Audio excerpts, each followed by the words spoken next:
দেখেন আমার এখানে কিন্তু এখন রাত্রবেলা, আবার বলেন না রোজা রমজানের দিন তুই সকালবেলা বা দুপুরবেলা এটা খাচ্ছিস কেন? আপনি আপনার দেশের টাইম অনুযায়ী ভিডিও দেখছেন। খবরটাই টেনশনের। ডোনাল্ড ট্রাম্প তার ফেসবুক আইডি থেকে পোস্ট দিচ্ছেন যে শেখ হাসিনা বাংলাদেশে ফিরে আসবেন খুব শীঘ্রই।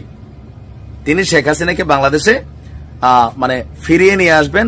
আমি যদি একটু আপনাদেরকে দেখি, না মানে ট্রাম্পের পোস্টটা যেরকম আমরা দেখছি, আগে এখানে খেলা আছে, দৌড় দিয়েন না,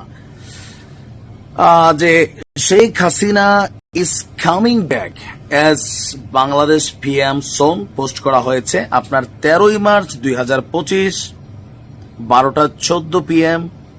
1,43,000 মানুষ দেখেছেন। এটা হচ্ছে এক্সে মানে টুইটারে। ডোনাল্ড জে ট্রাম্প একটা আমেরিকার পতাকা, তারপর আপ লেখা ব্লু ভেরিফাইড করে একটা আইডি থেকে। সাথে সাথে আওয়ামী লীগের নেতাকর্মীরা উজ্জীবিত হয়ে গেছে স্বাভাবিকভাবে।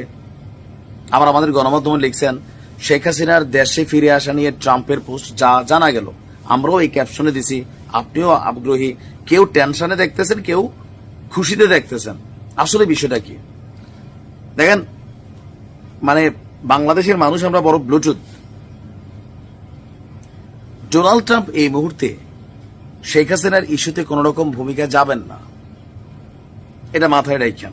তাহলে যে পোস্ট দিচ্ছেন যে ভাই গুজব গুজব, ফেক আইডির খেলা, মানে কেউ না কেউ ইউএস থেকে আপনার ডোনাল্ড ট্রাম্পের নামে অথবা পৃথিবীর যে কোনো প্রান্ত থেকে, এবং আমিও তো একটা যে কোনো আইডি দিয়ে নাম লিখতে পারি।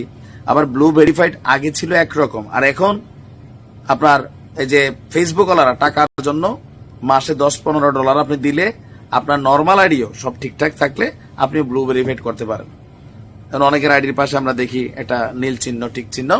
তো এইটা আগে ছিল অথেন্টিক, খুবই গুরুত্বপূর্ণ ব্যক্তিরা পাইতো, এটা পাইতে কষ্ট হইতো, কিন্তু এখন আপনি টাকা দিবেন, আপনি ব্লু ভেরিফাইড। এই সুযোগটাকেই বেসিক্যালি কেউ না কেউ কাজে লাগাইছে। আর পেজটার নাম হচ্ছে ডোনাল্ড জে ডট ট্রাম্প, আমেরিকার ফ্ল্যাগ, তারপর হচ্ছে আপডেট।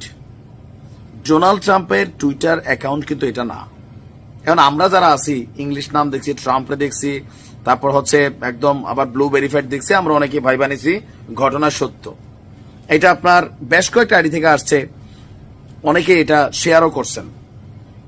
আসল প্রেক্ষাপট হচ্ছে এটা অরিজিনাল কোনো পোস্ট না, এটা একটা ফেক পোস্টকে ভাইরাল করা হচ্ছে। আবার সাইমা ওয়াজেদ পুতুলের টাইম নাই যে বৈশা বৈশা এই ধরনের পোস্ট দেওয়ার, কিন্তু আমরা কেউ না কেউ পুতুলের দায়িত্বটা নিয়ে আনিছি, ট্রাম্পেরটাও নিছি, মাঝে মাঝে শেখ হাসিনারটাও নেই, তারপর অনেকের দায়িত্ব আমরা নিয়ে ফেসবুকে নিজস্ব আইডি বানাই। আমার দায়িত্ব আবার কেউ কেউ নিছেন, মাঝে মাঝে দেখি ফেক আইডি। তো এগুলো হচ্ছে ভুয়া টুয়া পোস্ট টোস্ট করা দেশে একটা অস্থিতিশীল পরিবেশ তৈরি করা আর কিছু মানুষের বিপদে ফেলা, এটা ছাড়া আর কিছুই না। অনলাইনে এগুলো দেখলে আগে বুঝতে হবে যে কোনটা কার রিয়েল আইডি। যেন আমরা যখন এই ভিডিও বানাই এগুলোরও কাটপিস করে নিয়ে অনেকে ছাইরা দেয়, কিন্তু ওই আইডিটা তো আমার না, ভিডিওর এক অংশ রাখছে আর এক অংশ কাটা দিচ্ছে দিয়ে, কিন্তু এরকম আমাদের ভিডিওগুলো ভাইরাল করা টিকটকে, এগুলো হয় ওই লাইনে বেশি। ডোনাল্ড ট্রাম্পের এই পোস্টটা ফ্যাক্ট চেক থেকে দেখা গেছে এটা তার অরিজিনাল আইডি না, সুতরাং এটা কোনো না কোনো বাংলাদেশি হতে পারে, আওয়ামী লীগ অথবা বিএনপি অথবা জামাত এগুলা করতে পারে। কারণ এখন এমন না যে আওয়ামী লীগের পোস্ট খেলে আওয়ামী লীগে দেয়, বিএনপি জামাত দেয়। বিএনপি জামাতের নামেও বাঁশের কেল্লার বদলে ফাঁসের কেল্লা বানায় আওয়ামী লীগও খেলে। এই খেলাধুলা এখন সবাই করে। সো খুশি হওয়ার কিছু নাই, এটা নিশ্চিত থাকেন আপাতত বাংলাদেশে শেখ হাসিনা ফিরবে না, এতটুকু পরিস্থিতি এখনো তৈরি হয় নাই। ভালো থাকুন।